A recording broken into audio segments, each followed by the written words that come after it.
मस्ती और शरारत की बात हो तो गांव के चंगू मंगू की जोड़ी को कोई नहीं भूल सकता।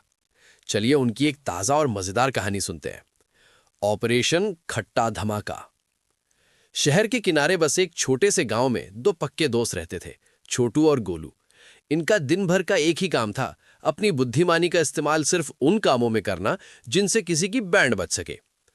गांव के सबसे कड़क मिजाज इंसान थे खन्ना अंकल। उनके पास एक शानदार बगीचा था जिसमें दुनिया के सबसे रसीले और बड़े नींबू उगे थे। खन्ना अंकल का नियम साफ था, नींबू को हाथ लगाया तो समझो पुलिस केस पक्का। छोटू ने गोलू के कान में फुसफुसाते हुए कहा, भाई आज दोपहर जब अंकल खर्राटे लेंगे तब हम उनके नींबू के खजाने पर धावा बोलेंगे। वो भयानक दोपहर दोपहर के 2 बजे थे। खन्ना अंकल अपने बरामदे में कुर्सी पर मुंह पर तौलिया रखकर सो रहे थे। छोटू और गोलू दबे पांव दीवार फांदकर अंदर घुसे। मिशन 10 नींबू तोड़ना। हथियार एक लंबी डंडी और एक पुराना थैला।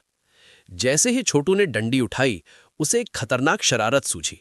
उसने नींबू तोड़ने के बजाय पास पड़ी एक रस्सी ली और खन्ना अंकल के जूते के फीते आपस में बांध दिए।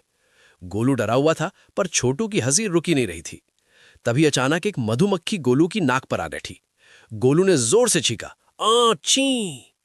खन्ना अंकल की नींद खुल गई। उन्होंने चिल्लाया, कौन है? छोटू और गोलू ने दौड़ लगाई, लेकिन जैसे ही खन्ना अंकल उन्हें पकड़ने के लिए खड़े हुए, उनके बंधे हुए फीतों ने काम कर दिया। अंकल धड़ाम से अपनी ही घास पर गिरे। मजे की बात यह हुई कि गिरते ही अंकल का हाथ एक पास रखे पानी के पाइप पर पड़ा, जो खुल गया। अब अंकल खुद ही नहा रहे थे और छोटू गोलू दीवार के उस पार से चिल्ला रहे थे, अंकल नींबू तो नहीं मिले पर आपको शावर जरूर मिल गया। शरारत उतनी ही करो जितनी में पैर न टूटे या फीते न बंधे।